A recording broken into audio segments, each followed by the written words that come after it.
KwaZulu-Natal plans to become a hub for innovation and technology. Provincial Premier Nomusa Dube-Ncube is launching a mobile digital analytics skills lab today. The aim is to expose pupils and youth to the fourth industrial revolution. But some schools are still struggling without proper infrastructure. eNCA's Lethiwe Mdluli joins us live with the latest. Lethiwe, can you perhaps take us through how exactly those in the rural area will benefit from this particular project? Well, Mfundo, I've posed this question to the Premier of KwaZulu-Natal about their aim for this project and how exactly those schools are going to benefit, because majority of the schools here in KwaZulu-Natal are located in rural areas and they basically lack basic needs such as water, infrastructure, toilets. And the question would be, do they really need this project, or do they need those basics first and then move into technology? While speaking to the Premier a bit earlier on, she did assure us that they are aware of the problems that these schools are facing, and the Department of Education here in the province is working towards fixing those issues. But they wanted to expose this project to those young children so that they are able to build robots in the near future. They want them to know about the fourth industrial revolution. Right now, I'm actually at Orient Height, and we are basically seeing what these young pupils are being exposed to. What I'm showing you right now is the robots that have been exposed to these children. They are currently learning about how the importance basically of technology and also being able to one day build these kind of equipment. But of course, the problem is that a lot of schools lack this infrastructure. They need electricity so that they can be exposed to this.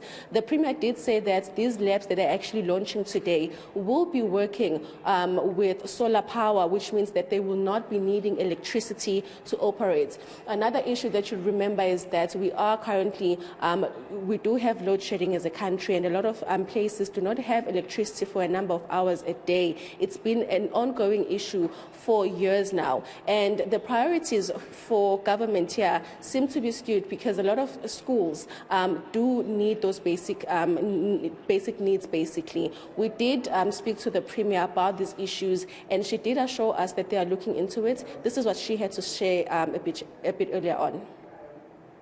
This one is not going to struggle because we're using the solar panel to power this lab, and other labs as well are going to be powered with the solar. So they never, because whenever there is sun like now, the batteries are going to charge, the batteries are going to be full at night, in the evening, or even in winter. We know that in KZN we have a beautiful, weather right through.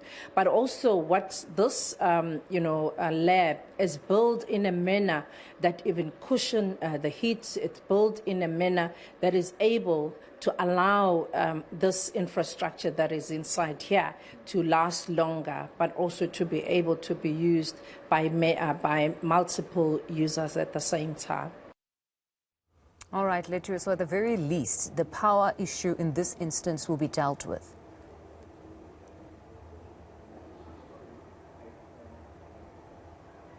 Yes, Mfundo, so that's what the Premier is assuring us. But we will be visiting some of the schools that have been struggling for years in terms of infrastructure and see if they are welcoming this new project from government, because one of the main issues that schools have been calling for is the fact that they need water, they need electricity. And it seems like government is prioritizing other things instead of actually building the schools that are needed, and also the issue of hiring teachers. So we will be visiting those schools that are basically located in townships and also rural areas, and show you exactly the dire need of these schools. And then you'll compare if honestly this project will be better suited for those schools, or the government actually has to go back to the drawing table and try and prioritize those needs that these schools need, such as electricity and water, and also books.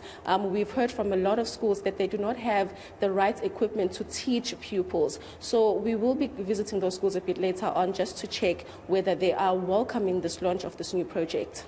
It will be interesting to hear, but I suppose the real conversation is around priorities. Good initiative, yes, but what are the most important priorities right now? But thank you very much for that update, Lethiwe. That's our reporter, Lethiwe Mdluli.